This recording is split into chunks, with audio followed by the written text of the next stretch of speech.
This program features live coverage of an African safari and may include animal kills and carcasses. Viewer discretion is advised. This is why the Niconico Pride is such a firm favourite. It's Kinky Tail.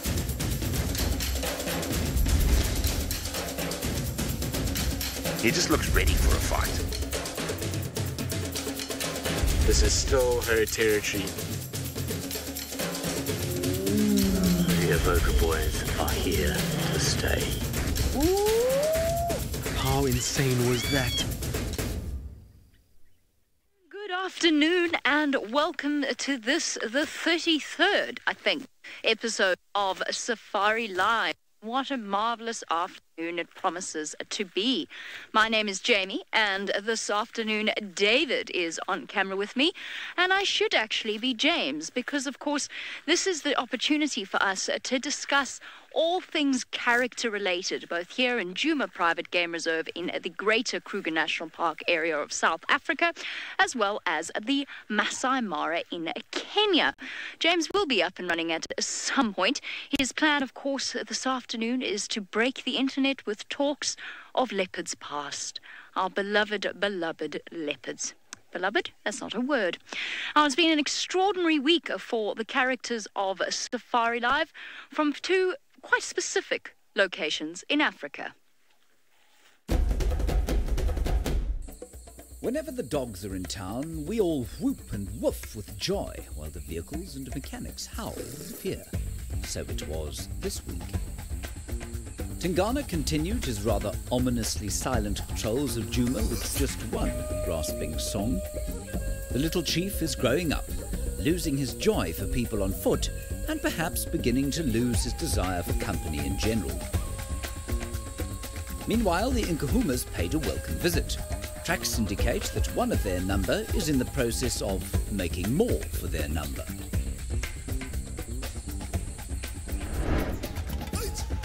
In the Sausage Republic, there was great joy for the pride and further death for the buffalo. While the Olololo clan cubs made friends with David for the first time.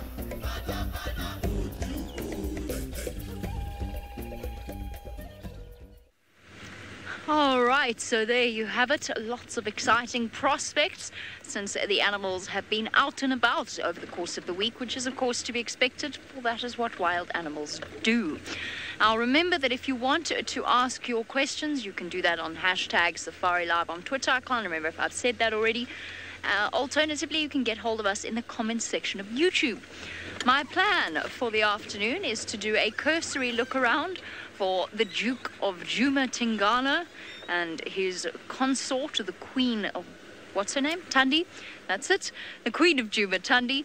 And failing that, we're going to go and look at the Queen of Djuma's daughter, who is a very firm favourite of mine. I've only seen her a few times. Her name is Kuchava. She's a beautiful female leopard, and she's been hanging out on Chitwa.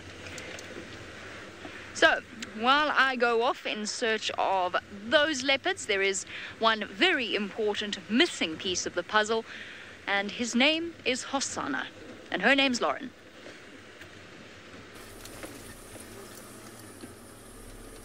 Good afternoon, and welcome to your Safari Lives, episode 33.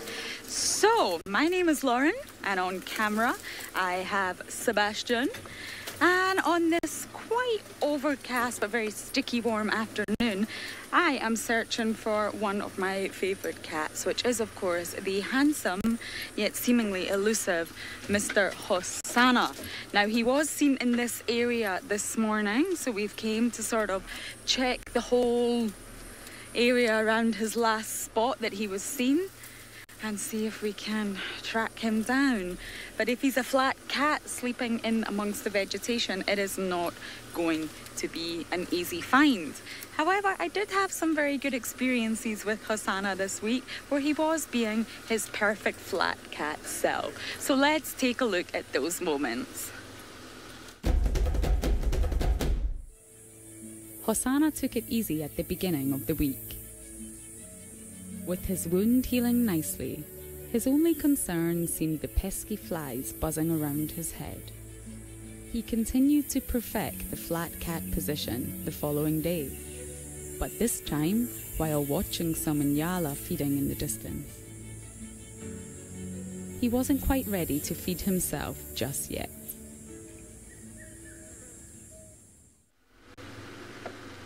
Weren't those moments just precious? I love the expression on Hosanna's face where you can almost read what he's thinking. And he certainly does watch his prey species intently. And you can see he's thinking, is this a good moment? Is it not a good moment? Should I go for this? Should I not go for this? And that's exactly what he was thinking about those Inyala. And in the end, he didn't end up going for it. So we've had a search around the area and all the vegetation to no avail at the moment, but we're going to circle back round and see if we can just keep checking, because he was seen here last. The only thing is it's not been that hot a day, so he could have potentially have got up and moved and maybe even went for a little drink. Philip is asking about Hosanna's injury. Yes, it does look a little bit painful, doesn't it? It's definitely healing though. It's definitely improved, but you can see sort of into the flesh inside, which is not so nice for him. And we don't actually know how he got it. There could have been, you could really speculate here. It could have been from an animal that he was maybe chasing. Could have been an animal that maybe sort of attacked him, but it is quite small and it's quite circular. So there was thoughts that it could maybe be from even just him falling out of a tree, being a clumsy cat that he is, and he could have caught himself on the way back down from a tree. So we really don't actually know how he got it, but it's about this size and it's perfectly circular. So it doesn't appear to be too deep. So he will recover from it, he will be absolutely fine, but it probably has been painful for him just to sit there, especially when there's flies all around it. So he just needs to keep it clean and he probably will heal from it and bounce back to his usual Hosanna self that we do not seem to be able to find.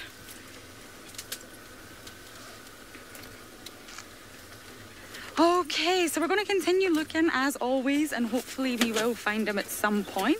But for now, let's go across to James, who is set up in the tent, and he's going to tell you all about Hosanna's mother.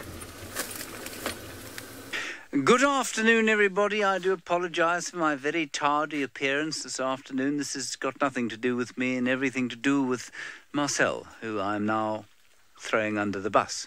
He is our tech person on site, and what he does I do not understand, and so therefore I will blame him for the fact that I'm late. I'm very sorry. Today we have got Craig on camera. He has got a fishing hat on, I think is a fishing hat. He might be going fishing after this. I'm not sure what he's going to catch. Please do talk to us, of course, using the hashtag SafariLive on Twitter. We'd love to hear your questions, especially if they are related to the characters that we're going to show you today. Now, Jamie did indicate that we were going to break the internet with reminiscences, I suppose, of our leopards from the past. Now, I know that you and I have got into some fairly heated debates about our leopards from the past from time to time, but we've all appreciated them and enjoyed them. And I know that there are a lot of new viewers around who perhaps don't know about Shadow and Sindile and Mvula and Kurula and Gunyuma, now called the Senegal Bushmail, of course, and Quarantine and their histories. And so we're going to have a look at them because they all do relate, of course, to the current stories unfolding of our leopards here at Djuma. The first clip that we're going to play is of the great queen, Kurula. I first met her with the Viam Duren Brak on Mamba Road, which is in the southeastern portion of Djuma. She had killed a bushbuck and she was resting atop a marula tree. That was the first time I saw her. It must have been around July, I think, in 2015. So that was some time ago. Okay, let's have a look at her. There she is. There is the great queen herself. We'll probably just pause it there so that you can appreciate her face. She was what was known as a 3-4 female. Now, actually, I'm going to use a Steenbok horn to point. She should actually have been a 4-4 female.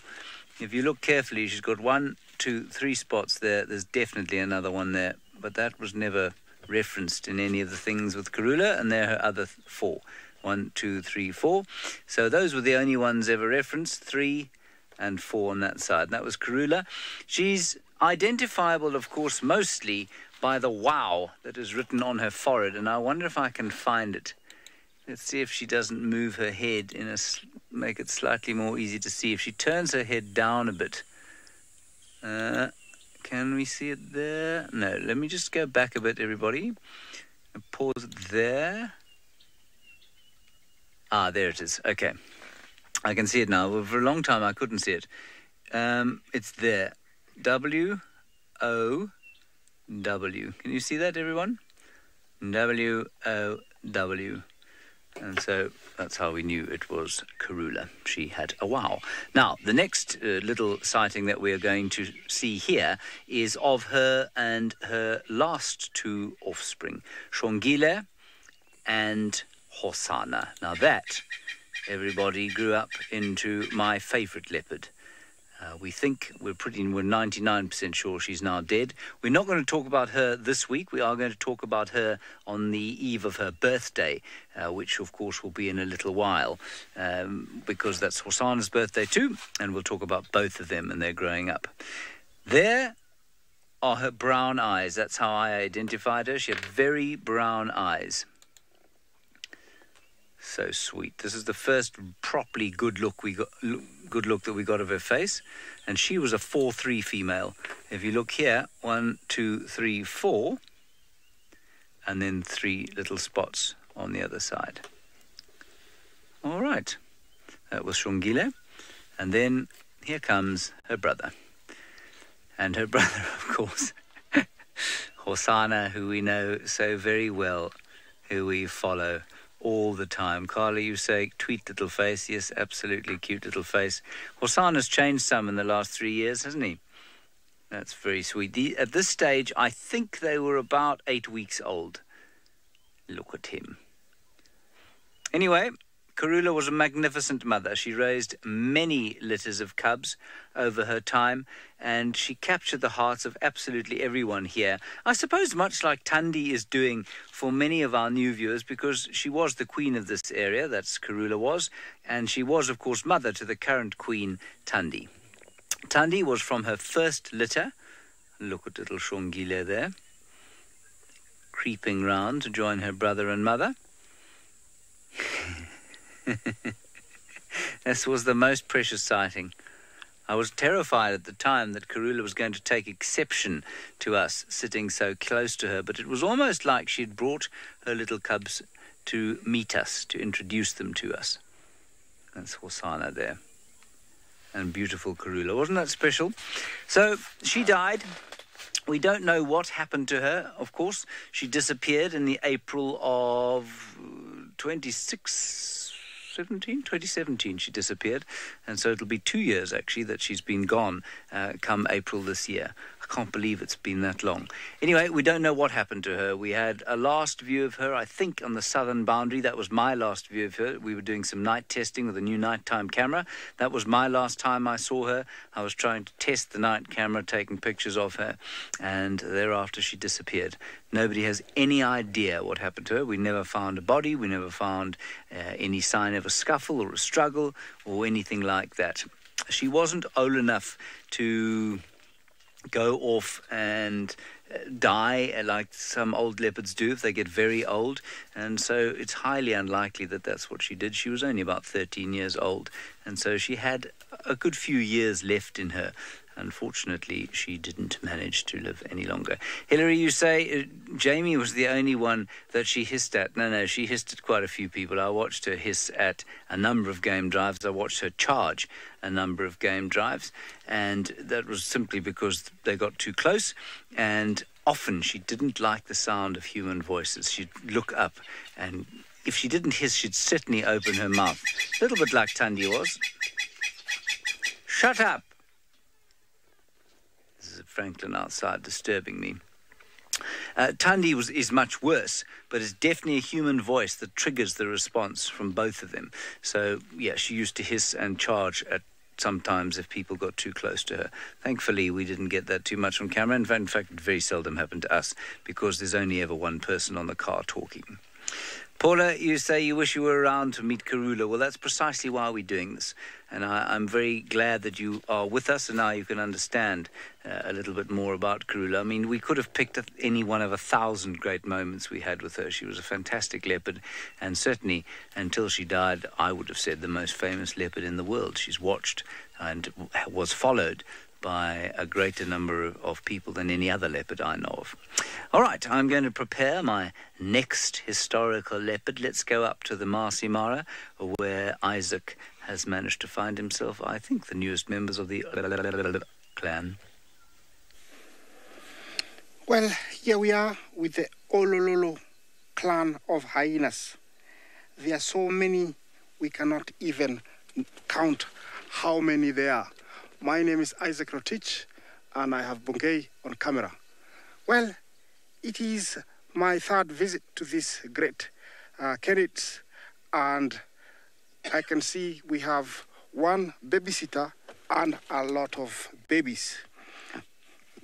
I'm asking myself very many questions because historically and in writing they say that hyenas only the matriarch give birth to two, where if they are born of the same kind, one would kill another and the other one will die, so, the one will take all the food. But here we have lots of little cubs and of different ages. I'm asking myself, do we have more females here, matriarchs giving birth to more cubbies, or is it not true that only the matriarch give birth? All the hyenas give birth. I have different ages. Those are actually much older. They're about 4 months. There is one that's only about 2 months that I saw go back to the den, and it's really black.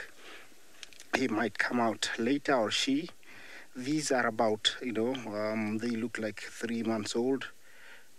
These are actually 4 months old, you see. Very curious at this age, always looking at, they are looking at me curiously.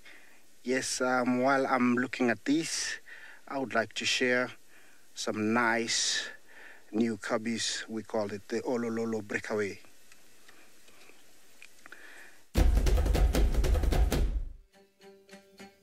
One week had passed without seeing the Ololo clan cubs. We were worried.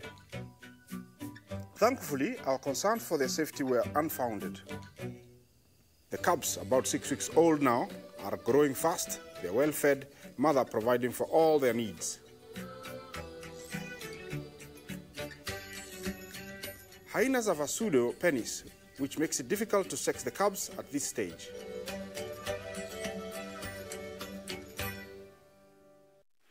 Well, this beautiful female that you just witnessed has her own den and 2 cubbies, and they're about 2 months old, and we think she's a subordinate female that has decided to give birth far away from everybody so that she can raise her young ones at peace and then eventually introduce them to the rest of the clan. I don't know, we think she belongs to this clan, but she has decided to give birth quite far away. I have 2 theories. Maybe she wants to start her own clan, or she felt like if she gave birth here, the young ones would have been killed because there's too much competition, so she decided to go give birth there. But who am I to say anything? Here, anything is possible, and nature doesn't read books. So sometimes those things written in the books can be broken, and very soon we will know exactly what's happening. The female you saw earlier, as I said, she is the babysitter over here. Hyenas do this when they have more cubs. I have seen and have witnessed. One female will be left behind to take care of everybody, just in case a wild dog, a lion,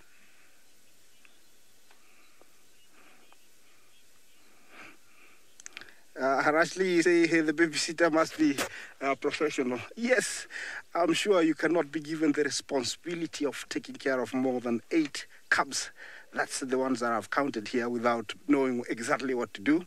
And also, I think she must be very feisty and actually dangerous to, she must have possessed all the traits of being protective and at the same time being gentle to take care of these young cuties. Yes, this is the famous spotted hyena, an animal portrayed to be a scavenger, dirty, mean, carnivore, but actually they are very sweet, and actually it's one of my favorite animals. Here we have a little guy, and he has broken the rules, and he is not afraid anymore, and he is coming closer to our vehicle. I don't know how much closer he's gonna get. Mind you, we are quite far distance. We don't interfere with the behavior of animals. The distance that is proposed, which is about 20-25 meters, and he is coming close to me, and there's nothing I can do. Here, these guys are still very much dependent on their mother's milk, but at the same time, the adults do bring chunks of meat for them. Unlike, dogs, hyenas don't regurgitate the food, so they bring solid food, as in bones, skin, and sometimes pieces of meat. Yes, and while I let this guy come closer, so I'm going to go quiet, I'm going to link you to Jamie and see what Tingana is up to.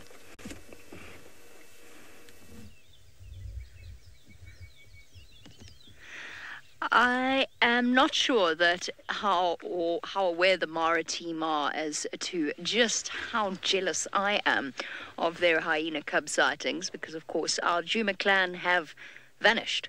Lauren saw Pretty yesterday, but didn't manage to follow her. There's a possibility that they're denning on Torchwood, of all places. So I'm very jealous of little hyena cub sightings.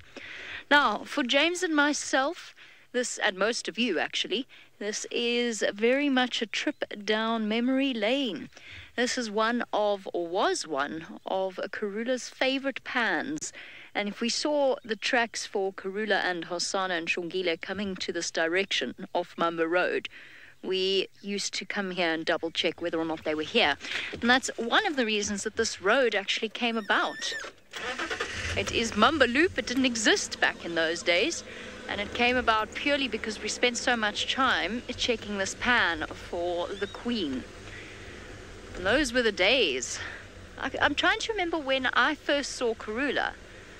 And I can't remember if it was the Steenbokkie sighting, where she ate an entire Steenbok in one sitting. Everything except the bottom jaw, or if it was the time I had a very brief view of her at Gallagher. I just remember my cameraman shouting at me. He was furious with me that day because I couldn't keep up with her. It was all just too much, and there was this voice in my ear, and I couldn't quite manage it. And I remember Andrew getting so cross with me. Oh, he was angry. Making me look bad. Sorry. Darby would never shout at me like that. Never, ever. But I can't quite remember exactly when the first time was that I saw her. I think it might have been the Steenbok sighting when Scott tracked her on foot. Now, those were the days, Kirsty. I cannot hear you. I'm really sorry. Something very odd is going on. I don't quite know what that was. Lou is saying that my cameraman must have been Wiem. It wasn't, it was Andrew. It was Andrew that day. Wiem did get cross with me in a Karula sighting once. It was because I was watching her hunt, and I didn't know the area as well as I do now, and I let her go into a black monkey or a monkey orange thicket, and she never came out again, and we lost her. And Wiem was decidedly upset with me, but very stoically so. Wiem doesn't really express much. But those, of course, were the days. Karula wandering around, and of course Tingana, for me back then, very much in his prime, and not looking quite the way he does now. The Duke's silence has been disconcerting. There was a time when his rasping saws echoed through Djuma almost every night. Now, he has been gliding through his territory like an imposing but silent ghost of his former self. and squirrel snacks will only go so far to sate the appetite of a dominant male. It's disconcerting the way that Tingana has been behaving over the course of the last few weeks. He's still huge. He is still a massive leopard, and I'm hoping that this is just a dip in his fortunes and that over the course of the next few weeks he's going to make a comeback. Because I remember Tristan saying to me sort of sometime when I came back from leave this month that he was looking really good. He was looking big and strong, and his muscles were positively bulging at the seams of his skin. So perhaps he's just going through a temporary dip in fortune. I'm actually looking for him now in this area. I wonder how he feels when a female disappears like Karula. I guess we'll never know. Probably doesn't feel anything, really, most likely, and let's be honest. Okay, so while we carry on, off you go. I'm sure you're all dying to be back with James so that you can retrace the footsteps of our memory lane. One of the greatest things about being in the tent, especially in summer, is the amount of life that lives all around the tent. I think if we didn't come here at least once a week, would be entirely subsumed by nature and eventually disappear entirely, which is the wonderful thing about the earth and its ability to recover from our rather vast footprint.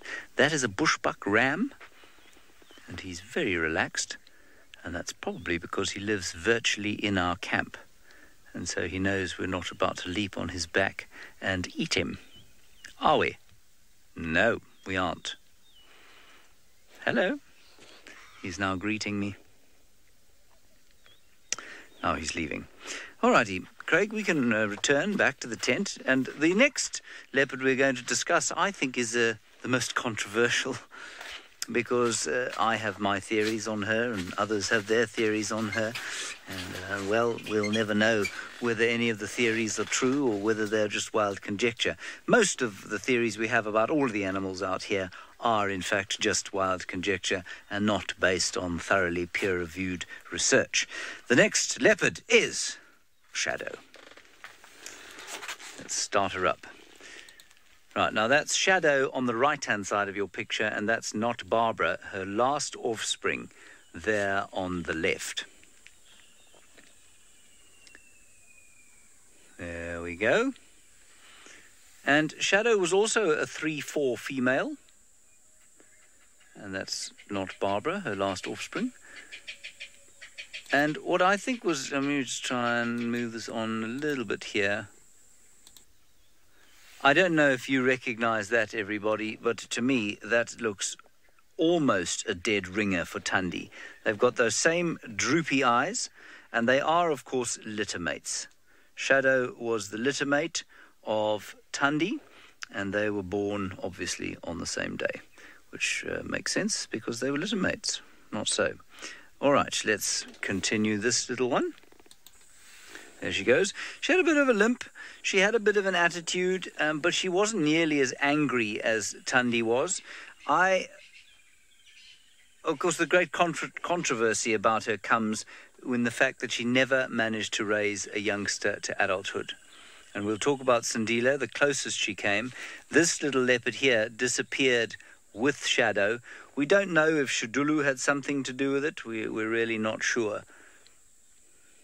Shidulu, of course, now occupies Shadow's territory entirely, and that is a small, thin slither on the western side of Djuma, and then she's into Arathusa. Now, we think she was about 12 when she died. She was last seen around about February 2018. That's Tingana, of course. That's not Shadow. She hasn't suddenly morphed into a big fatty. And this, remember, we've spoken quite a lot about Tundi and Tlalamba and Tingana and their relationship and the fact they have been so close quite a lot. I had forgotten about the sighting until we found it again. Now watch this. I want you to watch carefully. I'm going to go back. Watch little Not Barbara here. Watch her mouth as she goes. Can you see that? She's chuffing.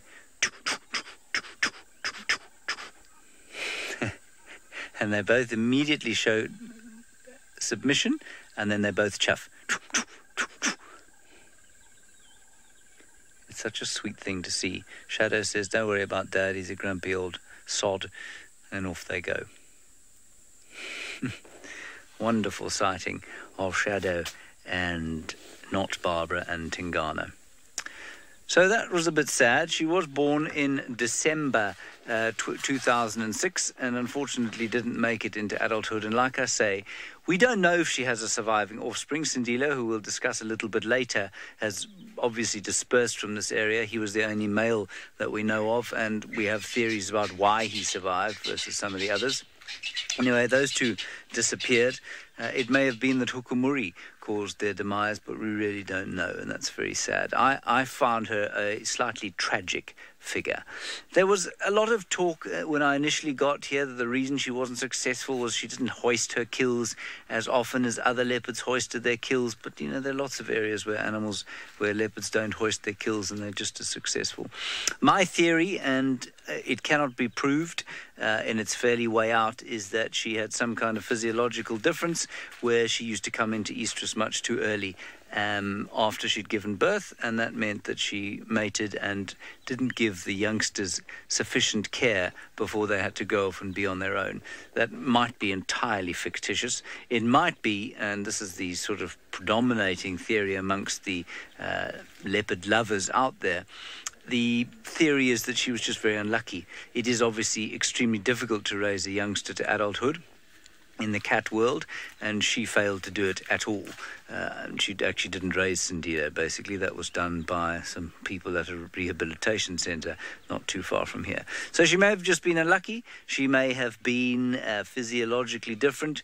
She may have just been a bad mother. Now, I know you're not allowed to say that on this show because people get extremely upset if you suggest that any of the animals out here are talented or less talented than others in some way or not.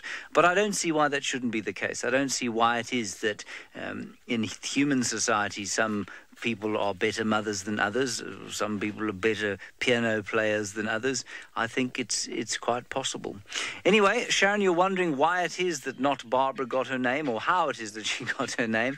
Well, she got her name because, and it wasn't an official name, because we got to her one day, and I like to name these animals quite early on, and I called her Barbara and then quickly said, no, her name's not Barbara, and you all then latched onto it and said, no, her name's not Barbara. And the reason I did that was that people get very upset if you name animals and don't go through the due process of doing so. I'm not going to go into the exceptionally boring process that takes place, the political ramifications, the fighting, the lobbying and nonsense that goes on when we name these animals. Anyway, that's why she was not Barbara, which I found very odd. Philip, leopards don't get renamed very often. Interestingly, Sindile was renamed and then renamed again. Back to Sindile. Sindile, we called him Sindile. In fact, I think you guys chose the name Sindile. It's supposed to mean survivor, I think. And then what normally happens with this tradition is that the guide who finds the animal, he and his tracker, are allowed to name it. And so that was passed on to a chap at Arathusa who found Sindile when he was little. He called him Madiba, and Madiba, of course, was the name, the praise name of Nelson Mandela, our ex-president. And many people felt that was a bit off, naming a leopard after him. I really don't have an opinion on the matter, and so he became Sindile once again. I have absolutely no opinion on it because I know that he didn't care at all. Remember, of course, I called Shongile and Hosanna George and Charlotte to begin with after the royal youngsters, and Hilary, you just saying that you enjoyed George and Charlotte. I thought they were great names, I must say, but most people didn't agree with me. They thought they should have Shangaan names. Well, fair enough. Each to his own. So that was Shadow. I'd be interested to know what you thought. I know many of you have your theories on her, and every time I've suggested over the years that she may not have been a very good mother, you take it as a personal affront and an insult to her, which of course it isn't. There was nothing intentional about her failure to raise youngsters. It was just a rather tragic character, one of our tragic characters. We have some triumphant characters and we have some tragic ones, and she was one of the latter. Let's go across to Lauren, who is not in the slightest bit tragic. She is Scottish.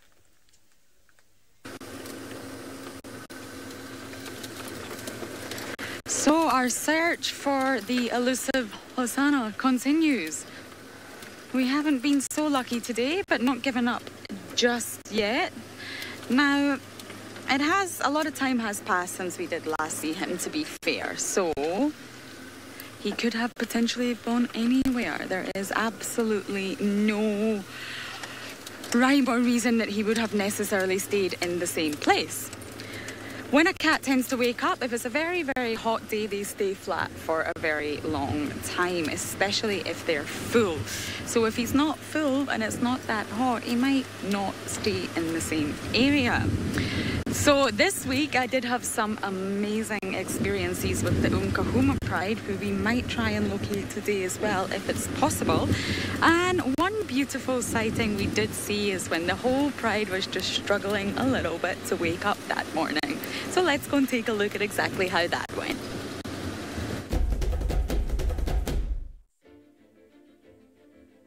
The Nkahumas had a rather relaxed start to their morning. Some were not quite ready to rise and start their day. Others were sharpening their claws and beginning their morning stretches. The purple-eyed lioness was searching for an olfactory update, displaying her recent dental work. The young Nkahuma male was still in a confused state of slumber, while the Mangani male, looking much recovered from his mange, appeared ready to take the day head-on.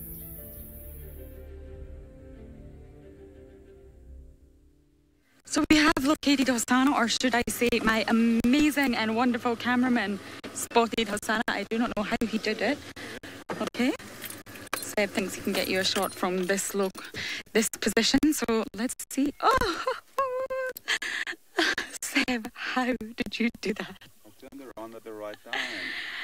Oh my goodness, look at that. Now we are very, very, very far away right now, but we've managed to just sitting in the middle of the road. Okay, now that we've shown you him, we are going to get ourselves a little bit closer. So our fat cat did obviously wake up at some point today, and there he is saying, hello guys, I know you're talking about me. Now, the Nkahumas were seen this morning as well, but nobody quite knows exactly where they are.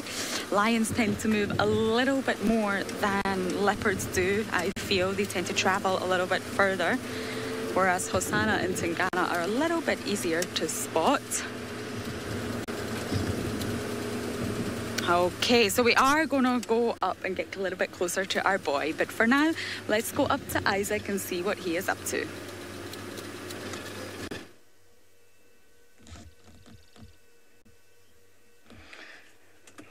Yes, I'm still here with this huge clan of hyenas. And while you're away, I have seen another set of very young cubbies. And one of them looked very malnourished. I suspect he actually was in a fight with his sibling and eventually managed to either kill him or to starve him to death. And so he survived. Hyenas, if they give birth to the same kind, young ones will try and kill each other. And the main reason is so that they can take all the food. Remember, hyenas are only one of the few animals that are born with about 7mm, canines for fighting, actually. So they will fight each other to death and try and get all the food. Hyenas in the Mara are in no shortage, and we have them in plenty. This is one of our biggest clan, the Olololo clan. Remember, hyenas do hunt for themselves, although they were mistaken for many, many, many years. That is the one I was talking about. You can tell he's trying, he's doing well, but you can tell he's bony. So he must have maybe killed his sibling, because I don't see his age mate here, and so he survived. They do that when they're born of the same sex. They'll try and get rid of one another. Anyway, let me continue. They very efficient hunters, but they will also scavenge. Once they've killed whatever they've gotten, they'll eat. Each hyena can eat about a third of its body weight, and hyenas are known to utilize most of the meat they kill. that is including bones, skin, vertebra. Very, very efficient, because they have those strong jaws. They will use them as much as possible. Here, I'm still to get an answer from somebody why we have this many young ones in this clan, whereas they say that only one female give birth. While I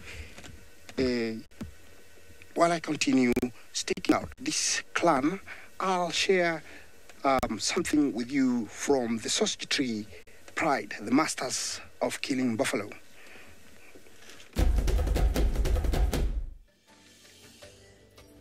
The 5 lionesses of the Sausage Tree Pride are a force to be reckoned with. They were able to bring down a male buffalo of approximately 600 kilograms, and it was a feast for all. The young cubs are now able to feed on meat in addition to their mother's milk. As these cubs indulged in delicious meal, table manners were thrown out the window. I think the Sausage Tree Pride is a power to be reckoned. For them to bring down a fully grown buffalo, being just 5 females, for me, it is still beyond words. Okay, here is another young one that has just come from my right, which means it's another young one.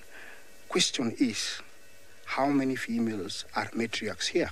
Or this clan has broken what has been written in the books?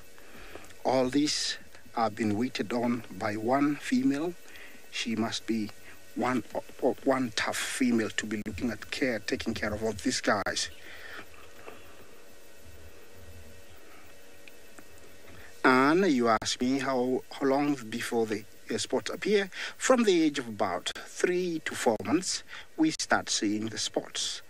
And onwards they become brighter, but they are born black.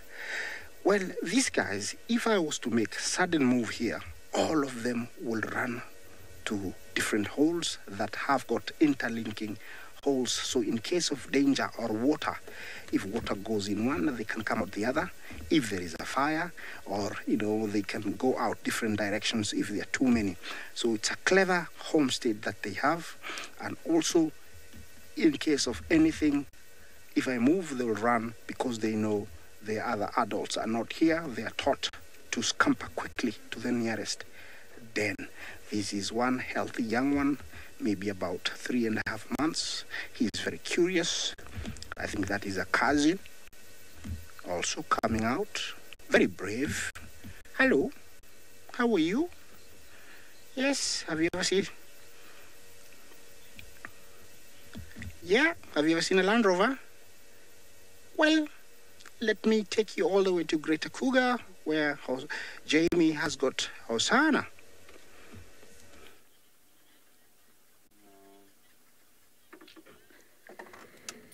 So Hosanna skipped and hopped and jumped over into Bufoshoek, which is an area we are not able to traverse. So we did have him. He was sitting beautifully on the road. And he just skipped. I've never seen him jump that high, actually. I'm not sure if he was after a scrub here or what, but he's just gone completely over to the left here, and we've lost him. It took us all this time to find him. So, I don't think we're going to be able to locate him. The grass is very high, and it's an area that we just cannot traverse. So, I think we're going to travel on, unfortunately, and look for lions. Just going to go really slowly in case we do spot them, but it's looking a little bit unlikely.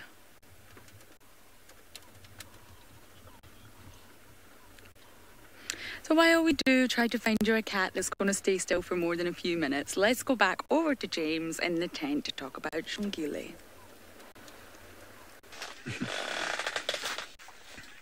I think that is really, really unfortunate. She found him, she set out to find him, they did find him, and then he disappeared. And I can just feel her frustration. If I was her right now, I'd be saying a lot of words that I couldn't say live on air. because I would be so very frustrated. All right, I promised that we would have a look at Sindile, the offspring of shadow that may or may not still be extant. There he is over there. You can see him. He was a 3-3 male leopard, and so he had 3 spots. You can see them there. 1, 2, 3, and over there 1, 2, 3. Okay, now this particular little clip here shows an adventure that he had, or a misadventure, that then resulted in what I think, if he is surviving, is possibly the reason he survives. Have a look. So this was in August 2015, and Brent was following him when he caught what Brent thought was a steenbok. On closer examination, of course, you can see that that particular steenbok has in fact got paws and not hooves. And if you look a little bit closer still, you will see that it is, of course, a dog. Now, leopards are famed for catching other predators. You would have seen this animal and, thought nothing of it.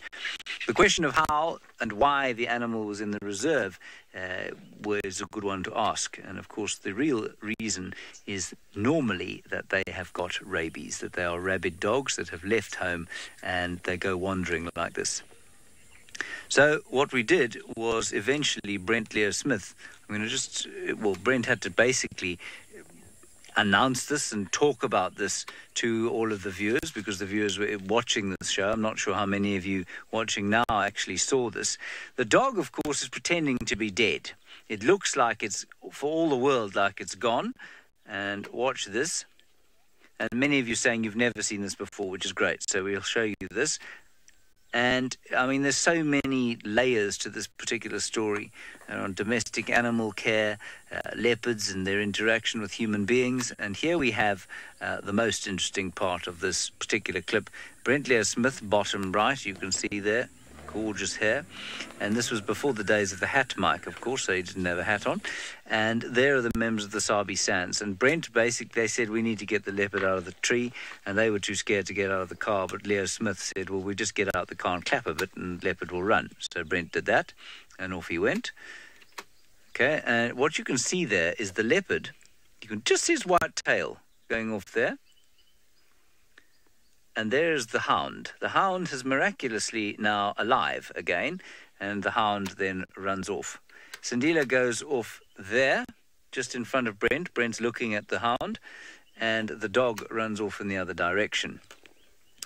Now, that unfortunate hound met an end from a .375 caliber Holland & Holland Magnum about 2 days later. So that dog was shot. Any dog that comes into the reserve is shot on sight. And the reason for that, I know many of you are probably gasping and diving under your desks and now fanning your faces like this, the cruelty. The reason is that 90% of the time when they come into the reserve, they are rabid.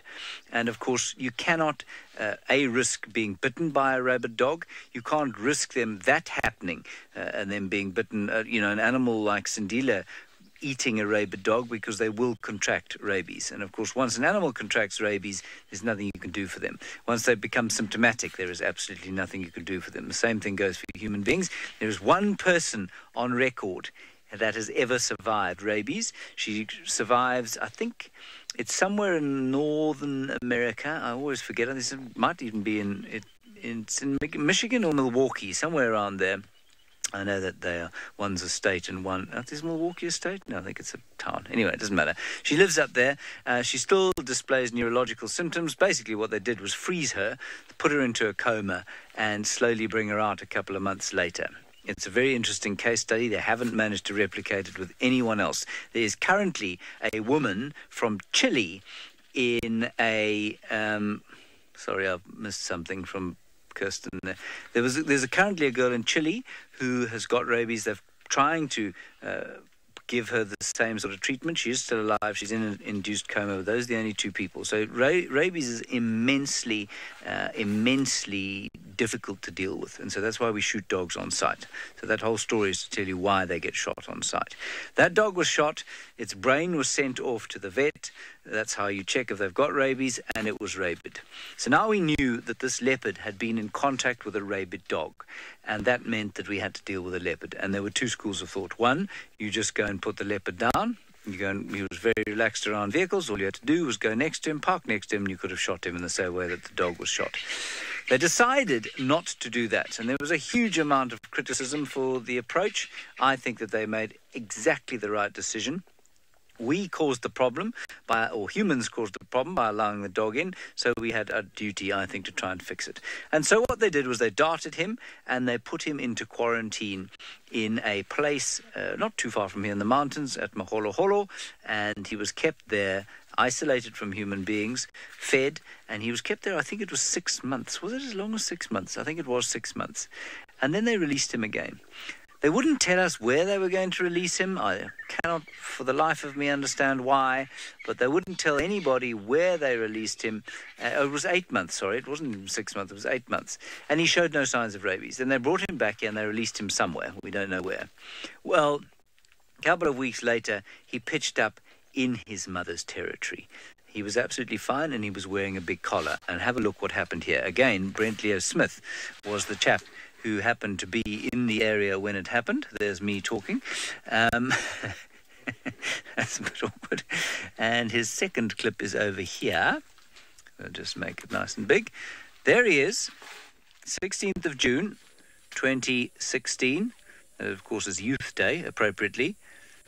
And I'm just going to... No, you'll hear the sound from the other side there. So he's got a collar, and that's his mother. That's Shadow. So what he did was he came straight back into the area where he was born.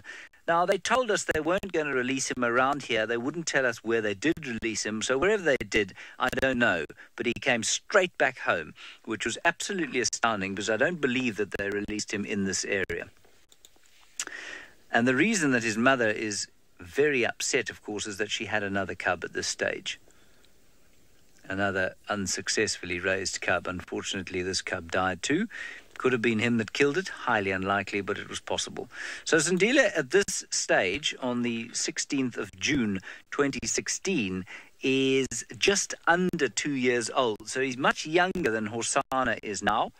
In this particular picture, he's a good year younger than Hosanna, year and a bit younger, and quite capable of look. We didn't know if he'd be able to look after himself, but eventually we knew that he could because we found kills and that sort of thing, and we saw him on kills. But he came straight back into his mother's territory, and I don't think that he was actually a threat to her new cub at all. Here she is calling the new cub, and eventually all three of them were seen together. And Brent Leo Smith actually did this sighting. It was a TV show we had. We had 2 TV shows in June, and he did this all completely live. That cub appeared during an advert break, and so he went ballistic, and we basically had to give him 4 days off, poor old Brent, because he was so excited by the whole thing. Anyway, so that was the story of Sindile. Sindile then disappeared, and I think I'm just going to check here quickly when the last time we saw him was. It doesn't actually, I don't remember exactly when it was. It wasn't too long after this that we saw him last. I saw him last on a termite mound, not too far from here, with his collar. We followed him and followed him. He vomited up a tapeworm, and then he disappeared. Now, it's entirely expected that he should have disappeared. His collar stopped working. The battery ran out. It probably fell off, and he then disappeared. And so it's entirely possible that he is somewhere in the Greater Kruger National Park as a territorial male leopard. He would, of course, be over 4 years old now, and so he could be a territorial male leopard. Nobody knows, and, well, I suppose it's quite nice that we don't know. Maybe he'll turn up on a picture someday somewhere. Maybe James Richard will identify him in Mozambique somewhere. James, go find Sindile, please. Anyway, Monique, you say he was your favourite leopard. I spent hours with that cat, hours and hours, because he was so easy to find. You'd find him in the southwestern boundary, just sitting. Often Shadow would leave him for days on end, and he'd be hunting mongoose and squirrels and all sorts of things on his own. And that's when I began to think that there was something not quite right with Shadow and her mothering skills. And I think it was physiological, because she'd leave him for much longer than I'd ever seen any other leopard mother leave her offspring. So that was Sindile. Let's hope that he is still, in fact, alive and carries Shadow's genetic legacy around with him. Okay, let's go back down to Chitwa now, where Jamie Patterson has managed to find herself another member of the royal lineage. Well, there you go. From a chat about Shadow and Sindile to Sindile's cousin and Shadow's niece. The absolutely stunning Kuchava, who up until a moment ago was beautifully perched on the edge of a not-so-beautiful setting. But unfortunately, she's just heard something and she's just got up and moved away. Kuchava, of course, I'm just watching her. I've got my head on a swivel. I'm just watching her because she is going to vanish and there's no way on earth I can get up the quarry wall. So just to clarify with where I am, I'm in a deep pit. It is a man-made pit. It is a borrow pit for doing things like putting sand on airstrips and roads. So that's where we are at the moment. Oh, Sindile, I'm convinced one day he's going to turn up. I don't know where, and perhaps we won't ever see a picture of him. But I'm convinced that's going to be the case. Kuchava, I have not seen you in 2 years, I would say, give or take. The first time I saw her, I didn't even know who she was. In fact, the first time I saw her, I don't think she even had a name. She hadn't been named yet. The beautiful Kuchava, granddaughter of Karula, and definitely one of the most beautiful leopards that we see here. You can see a bit of her mom in her. You can see a little bit of Tundi in her face, but otherwise she's got a lovely combination there of looks. Noriko, you're going to get me into trouble. Noriko says that Kuchava is much prettier than her mother, Tundi. My goodness me, I couldn't possibly tell you whether or not I agree with you. I do. I do. I love Tundi, but Tundi's beautiful in her own way. Yes, good girl. He's a good girl. Thank you very much. That was very kind of you. Tundi is a lot of things. She is spirited, she is small, she is sassy, she's incredibly courageous. But I don't think she's the most beautiful leopard I've ever seen. But beauty is all in the eye of the beholder. Kuchava is gorgeous, though. Now, speaking of Tundi, while Kuchava rests and while I wait for the opportunity to get a good view of her belly, let us go and see what Tundi got up to this week. Queen Tundi finally returned to Djuma this week, sporting a deep wound of mysterious origin. It didn't seem to bother her too much as she stalked through the grass, but probably didn't help her normally grumpy mood very much. Her day was about to get worse, though, as a curious hyena sloped onto the scene. Though it was highly unlikely that the hyena was going to pick a squabble, Tundi took to the trees for a bit of solitude. Alas, it was not to be, as she found herself looking down on yet another intruder. A marula tree might not have been her best choice at this time of year. Trapped, Tundi was forced into practicing her fearsome glare. Not that she needs much practice. I do not feel that Kuchava has inherited her mother's glare. She's got a stare, but not a glare. And there is a very clear difference. That final look that Tundi gave the camera in that particular clip was truly, I think it was probably one of the most relatable expressions I've ever seen on a leopard. It was the expression of a leopard who has just had it, who has just had one of those days and it's just not got any better, where Kuchava has a slightly anxious look to her expression. And Kuchava, of course, basically means nervous and describes Kuchava's temperament. I'm not sure exactly whether or not she spent a lot of time with vehicles when she was little. Lauren, I think there is a very good chance that her father was Mbula. I think there's a good chance she is now, gosh, she must be close on 5.5, 6 years old. Give me a second. 2017, she was around about 3. So, yeah, about 5, 6 years old, which if you go back in time would be when Mvula was dominant over a massive area through Djuma and across Torchwood. So, yes, I think that there's a good chance that Mvula is her father.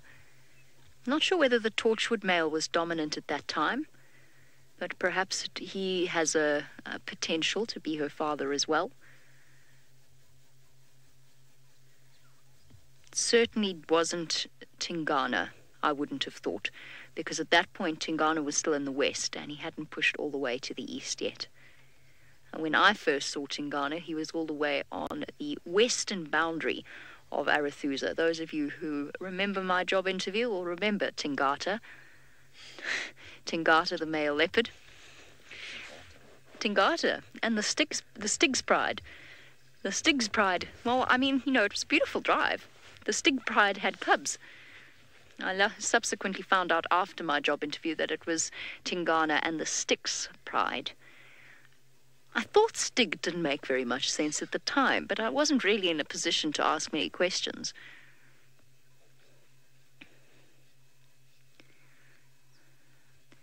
Okay, well, we sit with Tundi's much quieter-natured daughter. Lauren is full of successes this afternoon. Not only did she find Hosanna, she's now found some lions for you.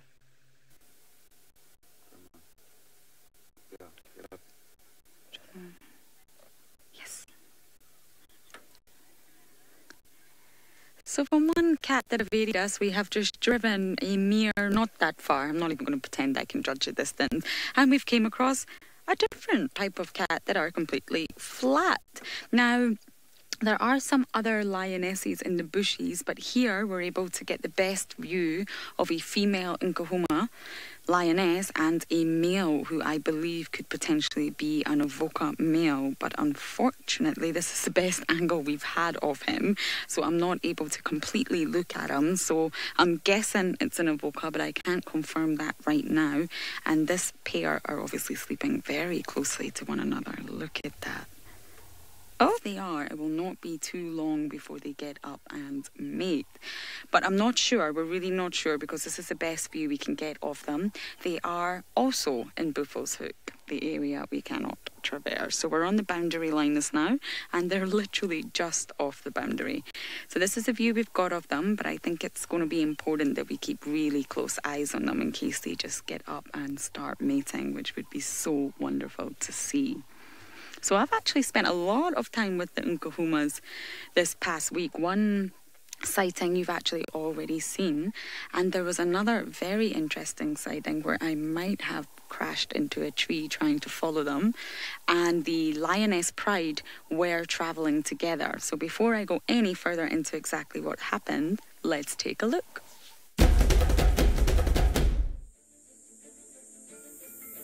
With empty bellies indicating the Nkahumas could use a buffalo buffet, the Pride was on the move.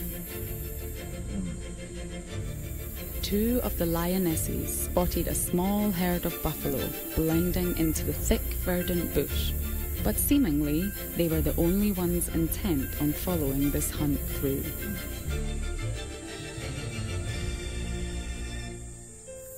After a failed attempt, realization dawned on them. They were now alone.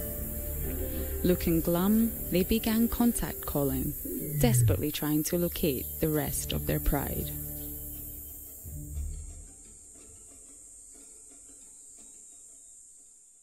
Sighting that actually was, apart from my tree crashing, it was a little bit sad actually, because all the Pride were travelling along the road together. They normally stick together, especially the Nkahumas. It's a very cohesive group, and two of the lionesses, were obviously spotted the buffalo. They spotted the buffalo long before I did, and they took the opportunity and went for it, but sadly the other members of the Pride did not. So they ended up getting lost, and we actually lost the Pride as well. So we followed those two lionesses for quite some time before they crossed the boundary, and they just looked so sad. They were almost stressed, actually. They were contact calling after contact calling and pacing. They picked up their pace and they were desperately trying to seek out the other members of the Pride. So it was really, really quite sad to watch. And they will have reunited without a doubt, but it was obviously quite a stressful time for these lionesses to realise that the rest of the Pride did not follow and they've managed to get separated. And of course, with the vegetation so thick like this, it's very difficult to see. Hosanna just disappeared right in front of our eyes. So it's really easy to lose one another in this bush very, very quickly. And that is obviously what happened with the Nkahuma Pride earlier this week. I almost said Nkapuma. That would be an interesting version of the name. Anyway, I think we'll stick with Nkahuma.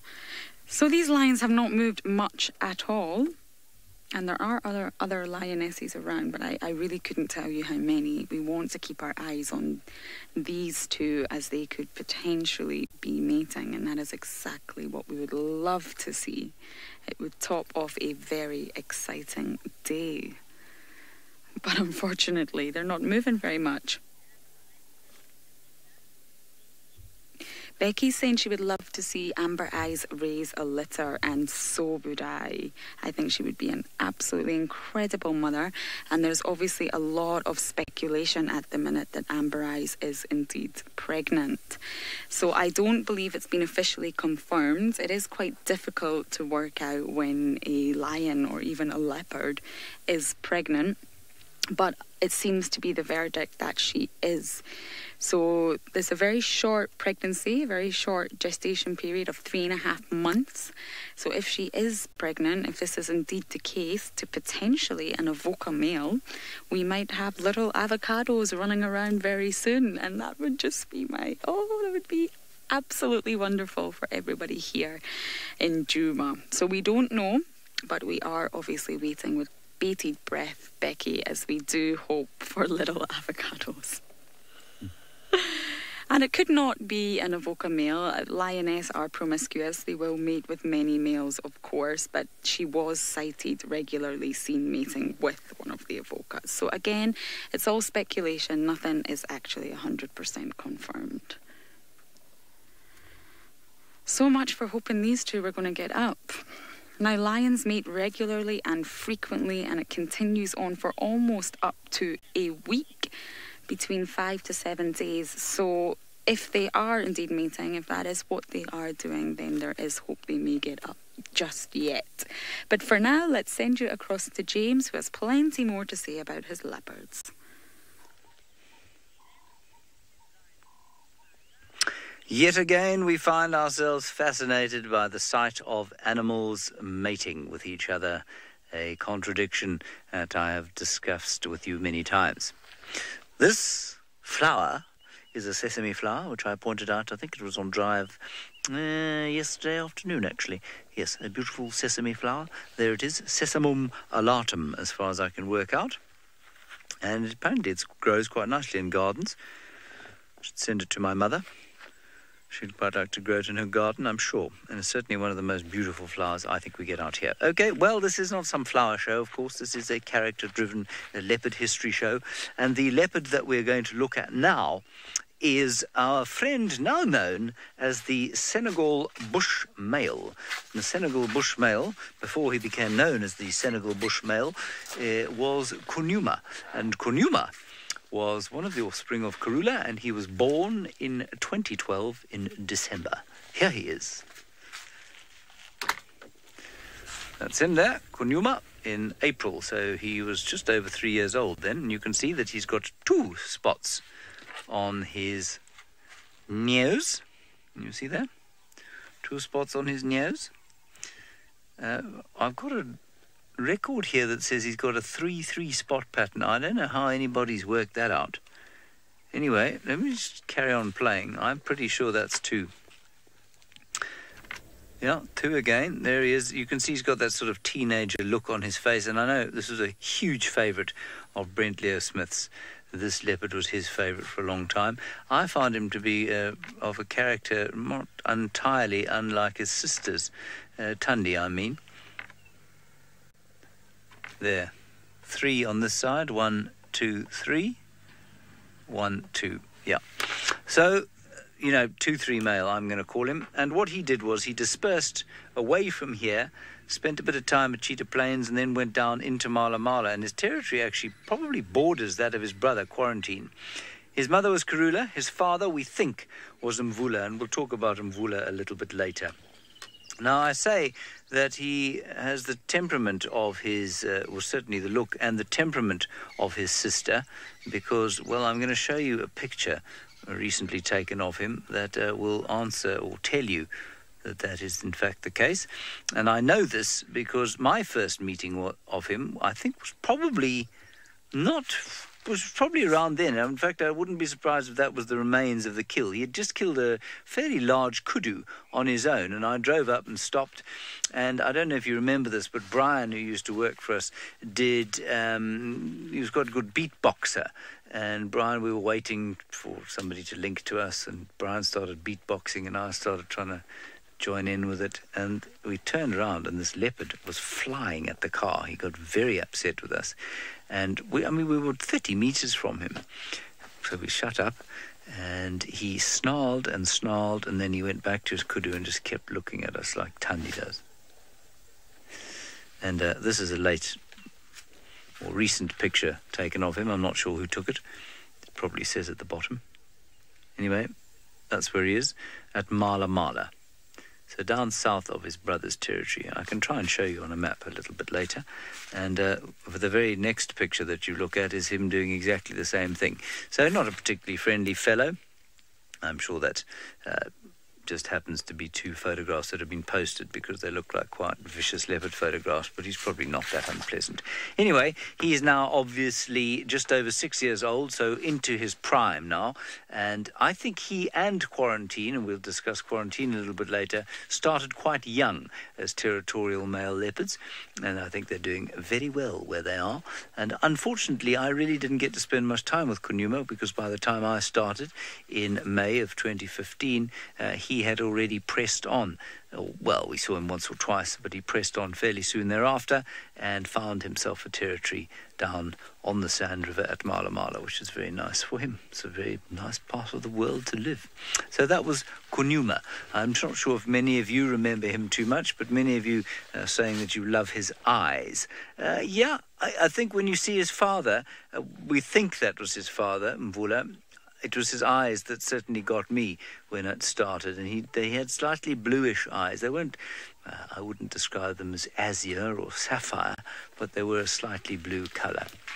So that's Kunuma, and I'm afraid that's all I have to say about Kunuma because I really didn't know him very well. If you do want to find out more about him, just go onto Instagram or onto YouTube, and well, not YouTube so much, but Facebook, and check out the Senegal Bushmail, and you'll find lots of pictures of him. Let's go back down to Chitwa now, just off in that direction where Guchava is with Jamie.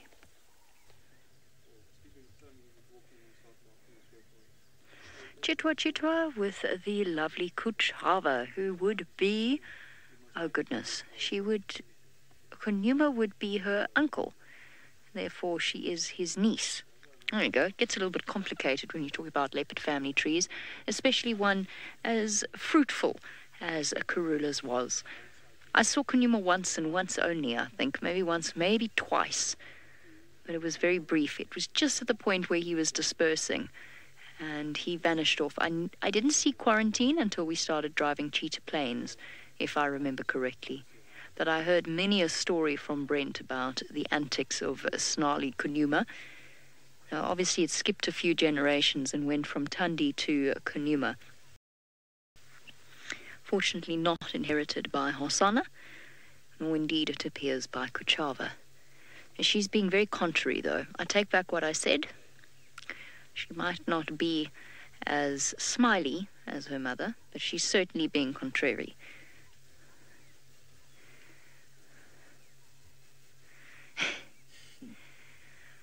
Ooh, Philip's question is a tricky one. Philip wants to know how far would you have to go to find females not related to safari. Actually, not that far. if I think about it, I mean, just to the south of where we are now is Sibuya's territory, and she, as to the best of my knowledge, is not in any way related to Safari. For those of you that don't know, Safari was Karula's mother.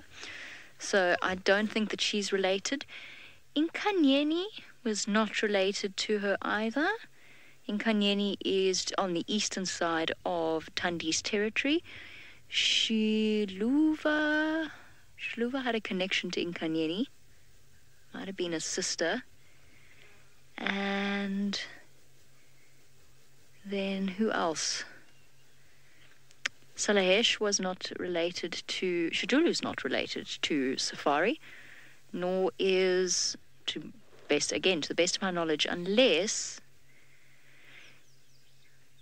I'm trying to think if Karula's brother... No, Karula's brother went north, didn't he? He never went south. Or Karula's brother from a different litter. So, no. Shidulu's not related. Salaheshe was not related. Tiani was not related. Tiani, of course, is in Kruger at the moment. Salahesh died, was it a year ago? Or a little bit over that? Which I think upset Tristan terribly, because he used to work at Simbambili, and of course, Salahesh was their Karula, basically. Beautiful leopard, and her daughter Tiani is absolutely exquisite. Possibly the most exquisite creature I've ever seen. And I have seen many beautiful leopards. So I think that would sum up who's not related to Safari, unless one of you, of course, have caught me out and there's some obscure relationship.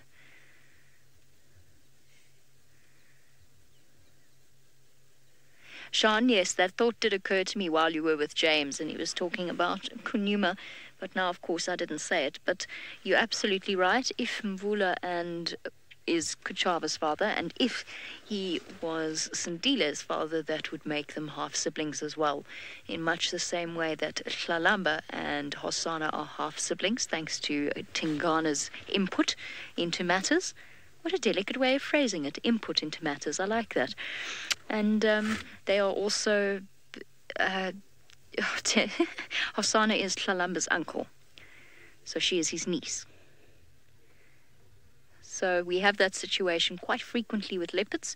The whole point of the male dispersing, of course, is to make sure that this doesn't really happen and that there's not a large amount of inbreeding. But it's almost impossible to prevent completely.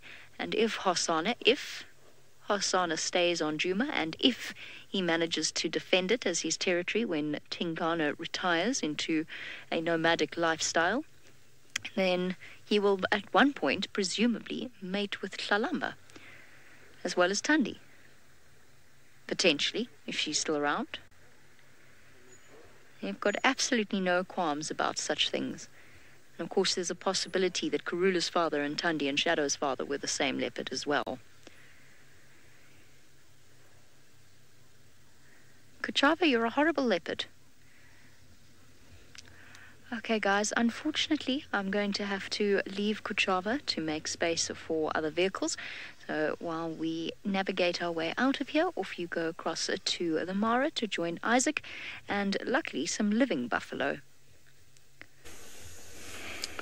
Here I have an animal, one of the only few animals named after one of our great cities. Cape Town, Cape of Good Hope, it is called. This is one animal that the Sausage Tree Pride preys on a lot. They have mastered the art of killing this great animal. So big, you cannot imagine any animal bringing it down. These are bachelor bulls, and over here, they're wallowing in mud to apply an extra layer that acts like sunblock or also insect repellent. Some weeks back, we witnessed the 3 Sausage Tree Pride females feeding on a carcass, and they were joined by their 3 cubs, who are the only ones we thought they had. These are cubs belonging to Miti, a lioness that loves climbing trees. Little did we know that she had an extra cub. I would like to share something about these three little Rwandas that we have from the Sausage Tree Pride.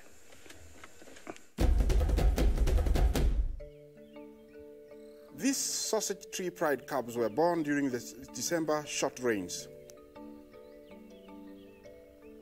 We had heard there were 4, but on 2 occasions only met 3, assuming the 4th one to have died. Then, on our 3rd meeting, we heard the distress call of another cub.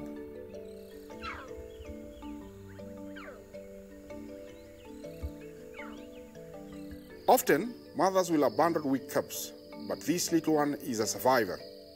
Struggling to find its way home, it climbed out of a gully and finally reunited with the pride. That is a beautiful pride of lions, and we have followed them for quite a while, and we will be following them in the near months and years to see what goes on in their daily lives. Here I am still with the Cape buffalo. As I said, it's one of the most fortunate animals to be named after one of our great cities. We find them here in big numbers. An animal related to our domestic cow, but you cannot tame it. It still contains its wild mentality. It will go and bite and kick. So it has no use for us, and this is the best place for it. Those sitting down there have had the feel, and so they're chewing the cud and enjoying the peaceful afternoon sunlight. The twitching of the ears is trying to chase away flies that are disturbing, and that's the work of the oxpeckers.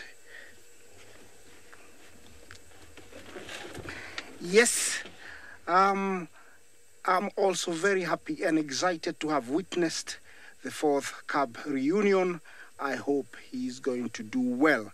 This is all about nature, where sometimes you think you know all until it proves you wrong. And actually, I always thought there were 3, but I'm glad, we saw the 4th one and survived. Those are oxpeckers, yellow-billed oxpeckers, one of the 2 oxpeckers we find in the Mara.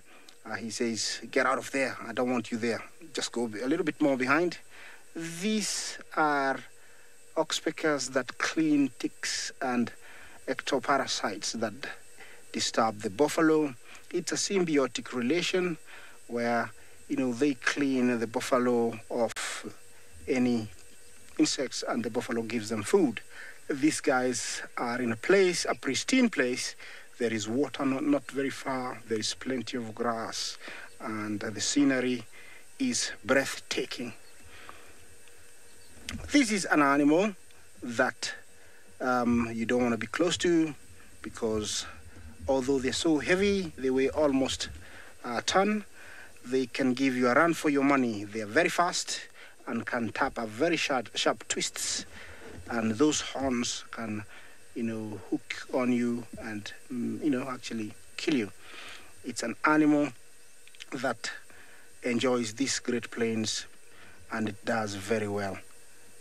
The only animal that preys on it, it's the lion, although young ones sometimes succumb to clan of hyenas, where they outmaneuver mothers and get the young ones. So when crossing the river, they might be eaten by crocodiles. Yes, and yeah, this guy is quite busy here, enjoying his little evening grass. I'll take you all the way down to Jamie with a cuckoo.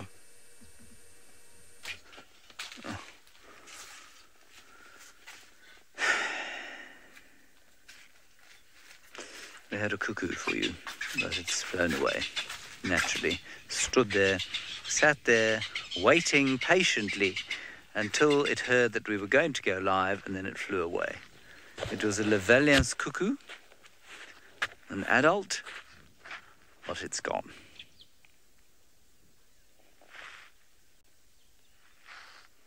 Anyway, still a lovely afternoon out here.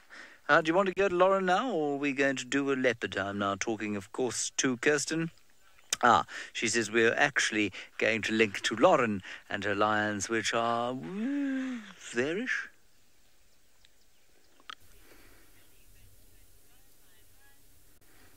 I actually thought Kirsty said that James was cuckoo, but she said he had a cuckoo, so that makes a lot more sense now.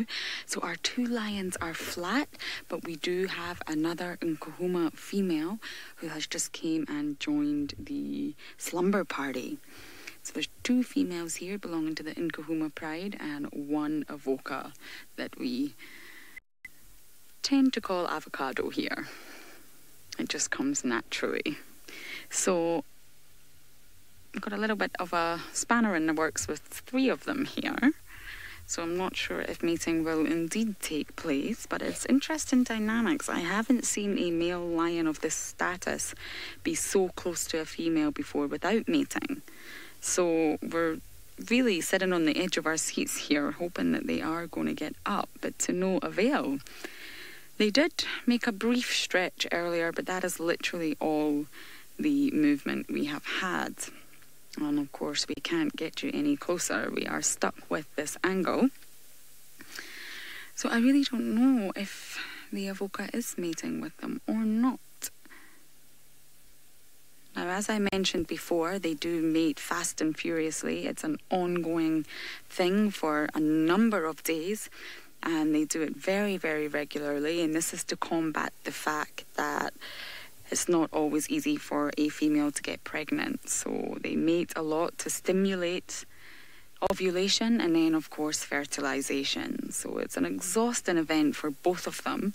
And by the end of the sort of mating period, by maybe day 4 or 5 or even 6, it's known to go on for, the lioness is, of course, exhausted. And the male obviously becomes exhausted as well. And it's even known that the male may become too exhausted that he sort of leaves the shenanigans and another male may come in. So I am wondering if maybe, you know, they've been mating for some time now. I do know that mating pairs have been seen around here regularly. And maybe it's sort of coming to the end of their love affair. So maybe they are both quite generally hungry and exhausted. Miss Anna is asking something. Can you repeat that, Kirsty? 2 of them were missing the other day. Oh, Miss Anna saying 2 of them were missing the other day. Okay, Seb helped me out there. Yes, that's exactly right. The Niconico Pride were missing some members, and there has been different females actually seen mating with different males. There's been quite a few mating pairs being spotted by different people on the reserve here. So yes, Miss Anna, that is correct. There was some missing. But after the sort of mating spree is over, they do go back and join their pride again. And the avoca may just go off on his own and look for his sort of other coalition mates. Or he may want to spend a bit of lone time just chilling out after the exhausting week he's had with the female. So I am beginning to think that this could be the sort of tail end of the love affair of these 2. But it's still to be confirmed. They're still literally flat cats. Now, the sun was never really out today, to be honest, but it's obviously nearing to sunset time. We're getting to that time of day where it does become a lot cooler and the light changes, so we are hoping that they might spring into action soon. And if they do not, let's still go across to Jamie and see what Kuchava is up to.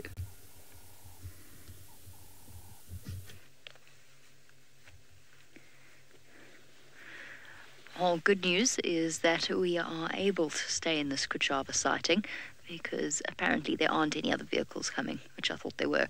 So that's good news. We can sit with Kuchava just a little bit longer. It comes as a huge relief. There was a hyena that made an appearance 2 seconds ago.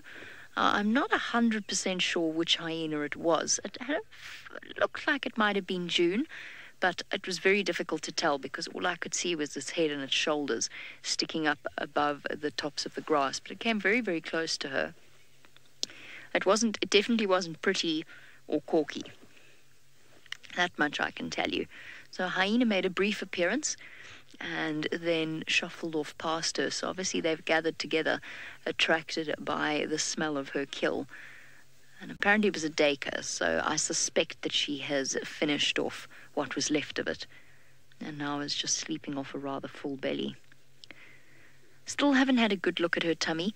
When we first drove into the sighting, I did have a chance to look, and we did look, and I didn't see any signs of suckle marks, but she was kind of covered by grass, so I wouldn't call that a confirmation. For those of you that don't know, Kuchava was seen with suckle marks over the course of the past few weeks, and I've been sort of hoping that her cubs might be old enough to bring to a kill. When was she first seen with suckle marks? Was it end of last year? Or was it this year? There you go. Giraffe Girl is saying that she can't wait for Kuchava's new cubbies. And of course, it's sort of around about 6 weeks to 2 months old that the mothers will start taking them to kills. So it's possible that they are around here. Do you remember how we used to spend time with Karula and wait and wait and wait and wait and wait and wait, and only sort of right towards the end of an evening she'd start to chuff and call the cubs out of hiding, and you would never ever know where they were. Often we would go and sit with Karula for hours and not even realize the cubs were there. They would curl themselves up in a bush or underneath some grass, and you would just be completely gobsmacked when they did make an appearance. I remember taking the entire crew once down to the fire break on Gowrie Main when Karula was there with the cubs, and we stared and we stared and we stared into trees looking for those little things. I don't think we ever found them in the end. We were desperately trying to find them. So it's possible that she has cubs here, for all we know. And she won't be too concerned. Actually, that's not true. I think she probably would be more concerned by the presence of the hyena if she did have cubs here. I think she'd be more alert and she'd be watching it. Unless, I suppose, if she knew that the cubs were safely ensconced in a tree somewhere.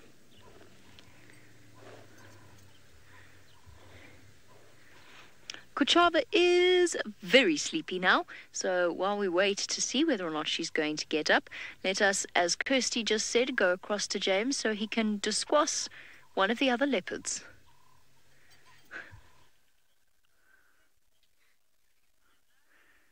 We've just had the most wonderful sighting of 5 starlings sitting on that bush. Greater blue-eared glossy starlings. At least we still have one. There we are. Anyway, 5 has become 2, and now we are going to talk about Quarantine, the male leopard. Righty. Now, Quarantine was littermate of Kunuma, the Senegal bush male, and that is him over there, born in December of 2012, to Karula and father Mvula. Now, he is a 3-3 male leopard.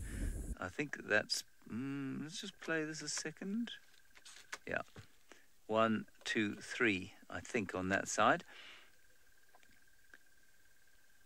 Now, what's interesting about this cat, I think, is the fact that his head is basically entirely square. There's no... It's totally angular. Look at it there. It's just basically... It looks like he's got a box stuck on the top of his neck. Hosana's got much rounder cheeks compared with this chap. And I noticed this, actually, I'm terrible at recognizing these animals, but I noticed this the first time I saw him. The other thing to note, apparently, now, I still can't make this out. There's a pound sign on his eye, just above his eye. And I think I still cannot see it. I'm just going to keep playing it and see if I don't, in this clip, manage to see it. Let me go back a little bit here. Louise says it's on the other eye. I just cannot see it. A pound sign. I mean, I'm assuming we're talking about that, are we? I just don't see it. Anyway, I've never been able to see it, but he does apparently have a pound sign above his eye. Anyway, there it is. Let's carry on. But you can see very, very boxy face. Now, his disposition, a lot more friendly than Kunuma's.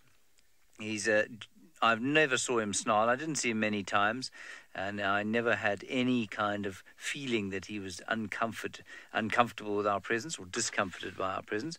It just goes to show that those who are, well, quite chilled out often get the spoils, because, of course, this cat became territorial long before, well, was quite a lot longer before than you'd kind of have expected it. His tongue-tied was there a bit. Sorry about that. And he became territorial basically at the age of 4, which is quite young. And he started mating fairly soon thereafter. And we'll have a look at that now.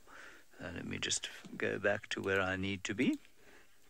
And apparently he has a runway of spots on his back. I've seen that on many leopards, so I'm not sure that that's a particularly good identifier. All right, now, so this is now October 2016. So I guess, yeah, I mean, he's not quite 4 yet, and this is him. You can see he's had a couple of scraps already. He's filled out a bit, but his face is still very square. And he's moved on to Cheetah Plains, which is far to the east of where we are now. Stocky fellow. And this is where he started establishing himself. Now, originally, I'm just going to stop it there because there he is, looking grumpy. And here is Mrs. Robinson, a.k.a. Nkanyeni. So that is a 4-year-old male leopard. And that there, I think Nkanyeni at this stage was 11, if I'm not mistaken. So there's quite an age difference there. Now, he went off to Cheetah Plains in the far east. The dominant male of the area, I suppose there really wasn't one. His father spent a lot of time there in his early retirement, but it wasn't the core of his territory ever. I don't know of another big male leopard who operated in that area other than his older brother, Shivambalana, who was 2 years older than him. But Shivambalana, who I only saw once, disappeared and apparently operates now in the Kruger far east of Cheetah Plains. So interestingly, the 3 brothers, Shivambalana, Quarantine and Kunyuma, actually have territories quite possibly contiguous with each other, which is quite interesting. Anyway, let us watch Quarantine's first encounter with Mrs. Robinson. There she is, you can see, testing him out, saying, "Come on, young man, I have a need." And that's basically how leopards behave. You can see that that's exactly how she's behaving. She's getting a little bit closer. They'll always approach with caution to start with because they don't know how the male's going to react. And you can see how much bigger he is than she is. That is classic cat in heat behavior. He is now deeply confused and ashamed. And a little while later, she eventually manages to convince this cat, Quarantine, that, well, this is what an adult male leopard does if he wants to hold a territory. Well done. Now, that was in 2017, so it was a little bit after he was 4, but he's still 4 years old there. Now, that's quite young, I think. He's a solid cat, though, and he's certainly bigger than Hosana is now, but that's to be expected because Hosana is about a year and a bit younger than this cat is here. He'll be that big, I suspect, at about the same time. So, very interesting. And now he set himself up at Cheetah Plains. When you next come to me, what I will do is draw a little map for you. Chris, this is something that distresses me a great deal. Quarantine. He's called Quarantine because he was often seen on the clearings outside camp called Quarantine Clearings. Now, I've lamented the fact that we have anything named Quarantine anywhere in this area because it's a medical term that conjures up images of smallpox and horrific diseases that are bubonic plague, that people had to be kept away from other people because they had those horrible diseases. And so when you call a leopard that, you think that, well, he must have bubonic plague or leprosy or smallpox or something like that. But no, it isn't like that. He's called that because he used to spend time on the clearings outside camp. So, yeah, I think they could have found a better name for him than that. I'm not normally fussy about these names, but that particular one I think is an appalling leopard name.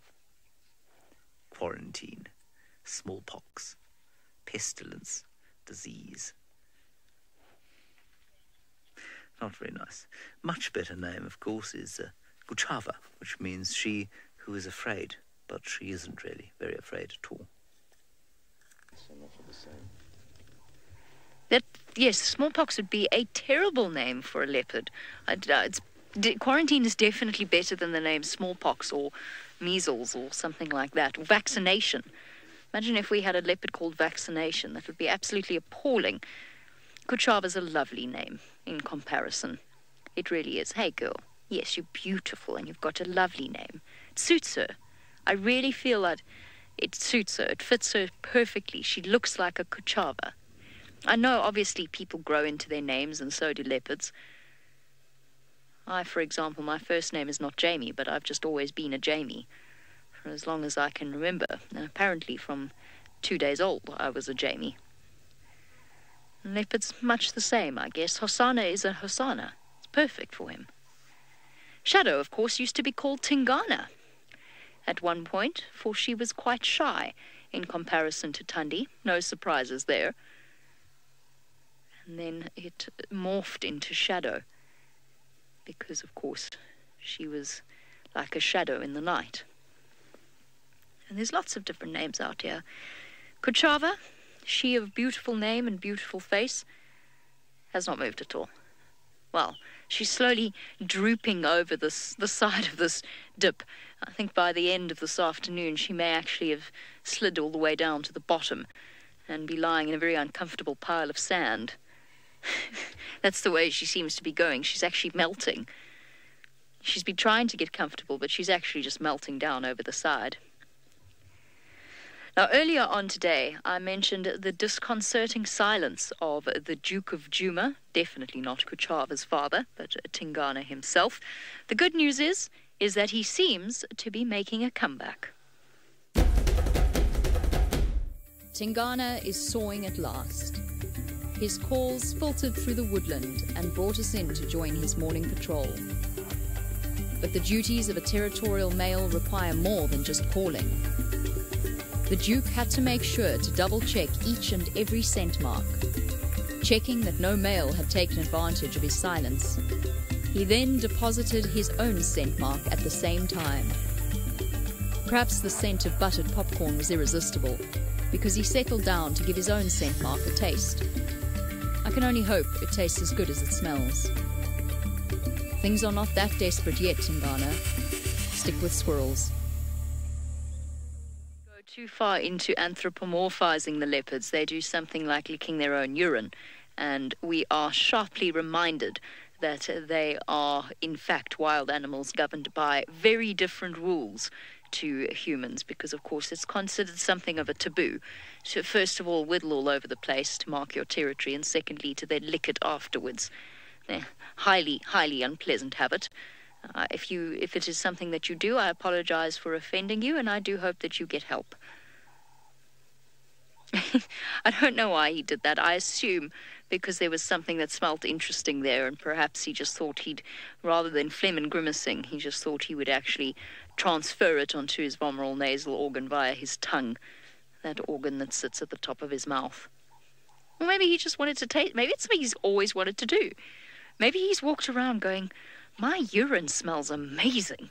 It smells just like popcorn. Hey there, Lily, who is 8 years old. My sincerest apologies for talking about licking your own urine. Definitely not the most appropriate way I could have gone into answering your question. Now, Lily wants to know whether or not Tingana might have gone quiet because something scared him. It's possible, Lily. Perhaps as he's been feeling a little bit under the weather, maybe he heard other male leopards and decided that during that time he didn't want to call because he wanted to stay quiet and wait until he was a little bit better. So he wasn't ready to call yet, but when he got a little bit better and he could draw a bit more attention to himself, then he gained a bit more confidence and he started to call once again. Maybe it's a bit like that as a human as well. When you get a bit of a fright, and maybe you don't want to talk for a little bit because you get a bit of a shock. And then once again, when you realize that you can trust yourself to be brave enough and strong enough to do it, then you're ready to talk once again. Maybe it was something like that. That was very, very intuitive of Lily, who is 8 years old. Having a nice snooze there, Kuchava. Could you not have faced us? For this shall be my last few moments with you. Could you not have turned and looked at us? No? Okay. Fair enough. As discussed, they are wild animals, and definitely not on our time frame. Now, one thing I find out here is that one always should stop and appreciate the sunset. It's something that should never, ever be taken for granted.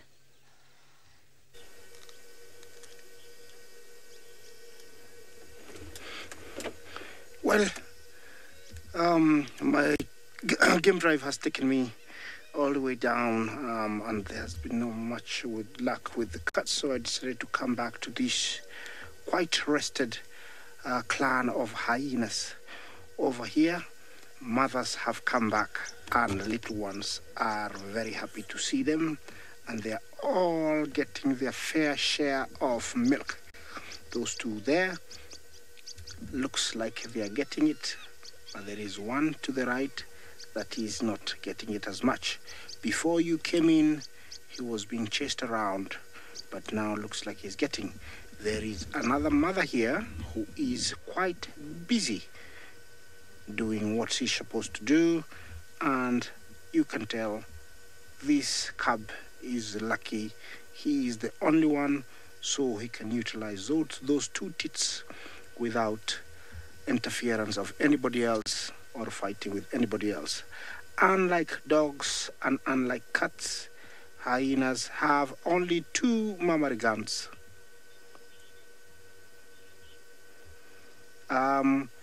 Could you repeat the question, please? I got Rashni, but I didn't get the question.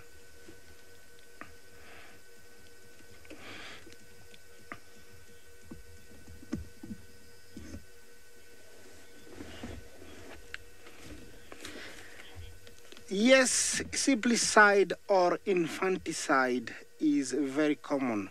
Very much like in eagles, siblings will try and outnumber one another, and that's by killing each other to get all the food and milk.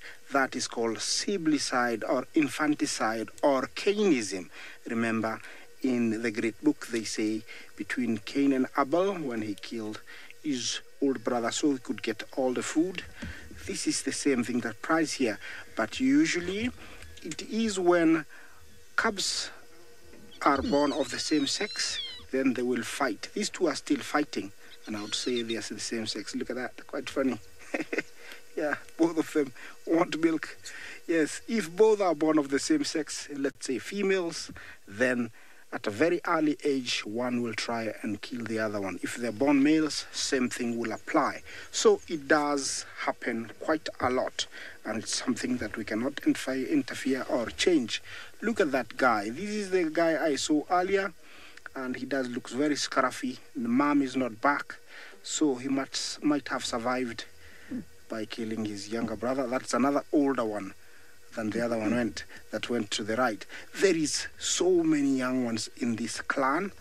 We still haven't identified the matriarch yet, and in the coming months we'll be able to see who is the matriarch, but here there might be matriarchs because there are so many females with lots of young ones. I don't know how we'll be able to identify.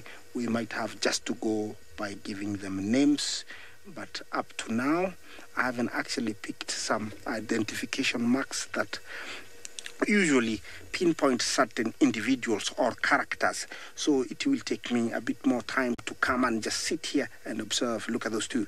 Look, those two looks like siblings, I think. Let's have a look. Yeah, they look like they're the same age, quite young. That's another one, and he's got a trophy. Oh, a skeleton. Huh. Yeah, and somebody else just came in. He wants to have a fair share of that skeleton. Yeah, there are quite a lot of them. Looks like they have a little jungle gym behind that bush. That's where they're all going to play. Or they don't want to see us. They don't show us that they're starving. They're eating skeletons, maybe. That's why they're hiding. But they are not starving. There is enough milk. I'm just joking. There's enough milk. And everything is all fine here. There is enough food. I'll be here. So let me take you to Jamie, who's got something on a map.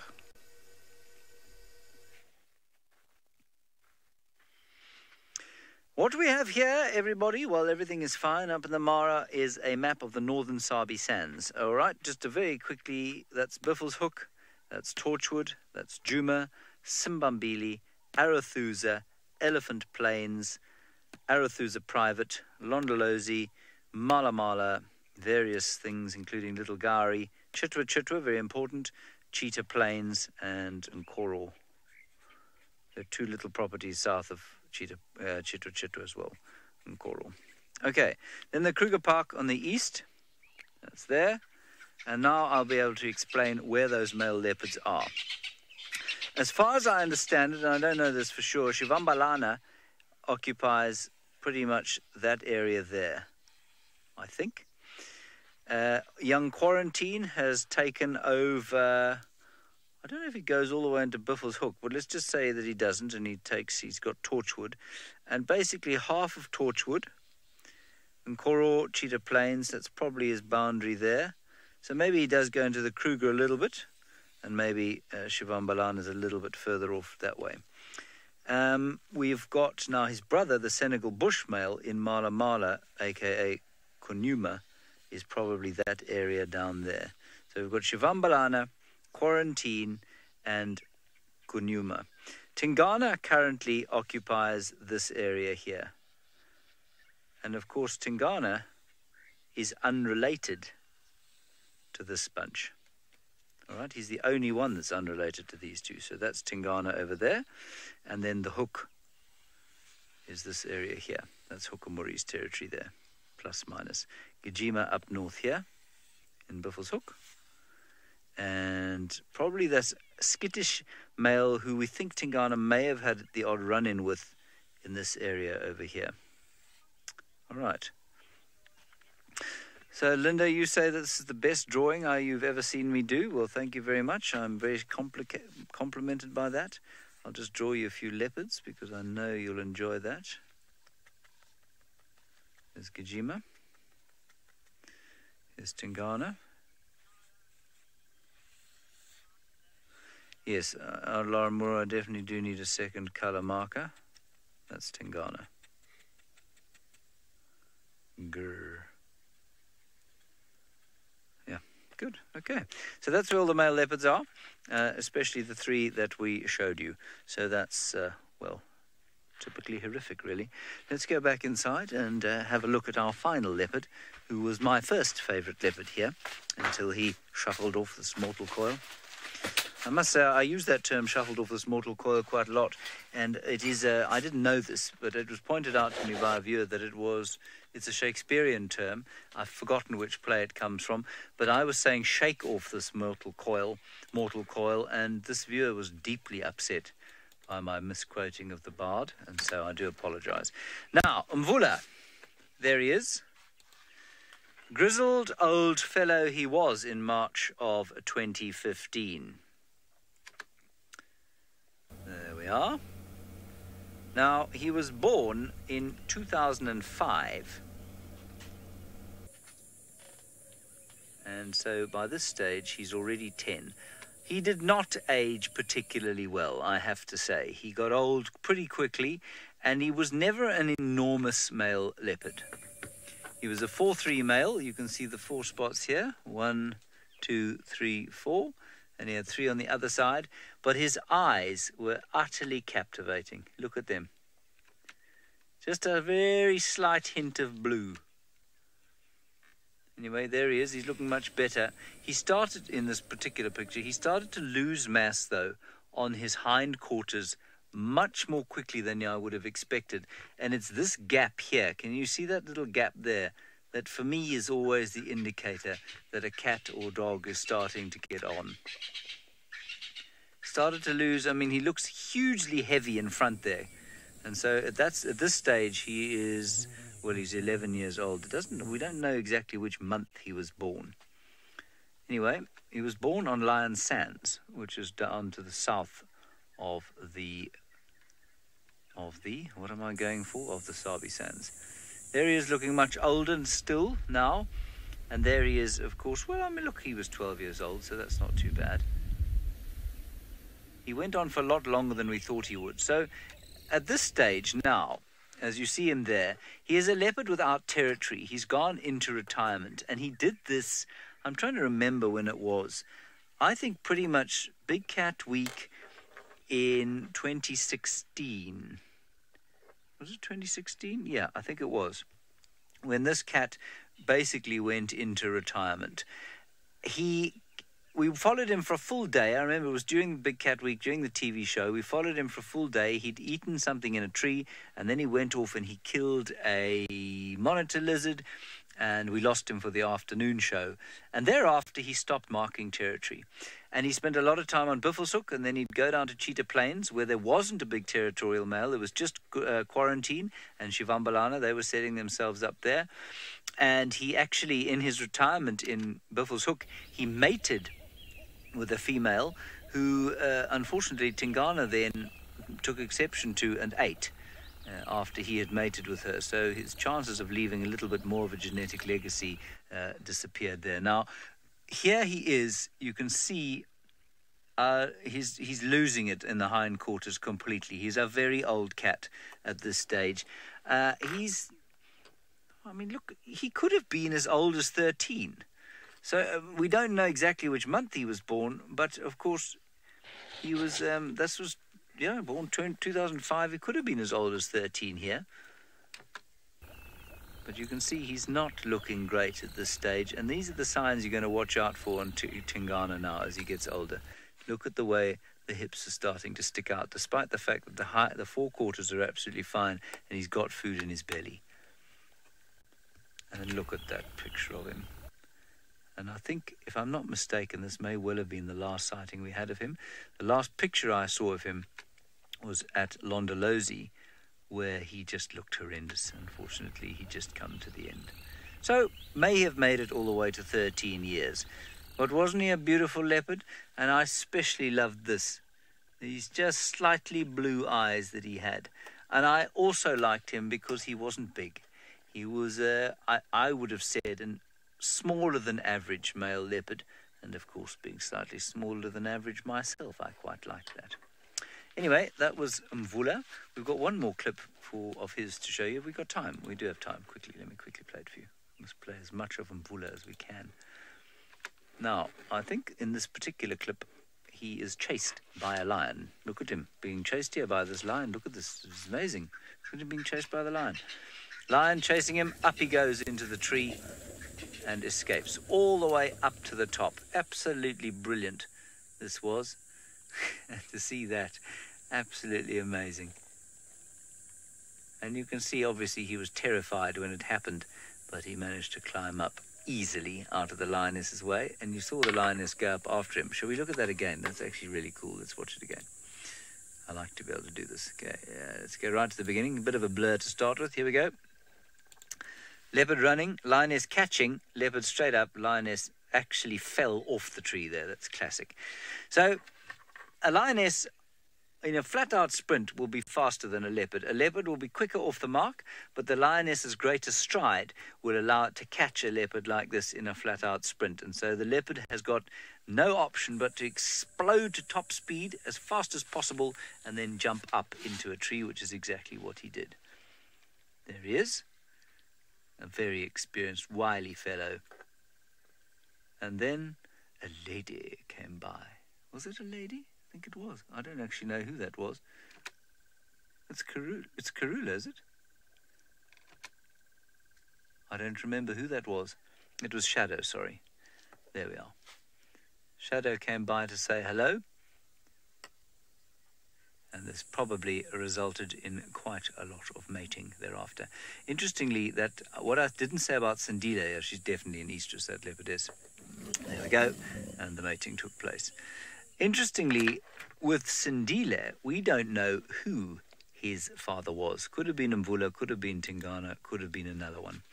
Anyway, so that was the 19th of September 2016. May have resulted in...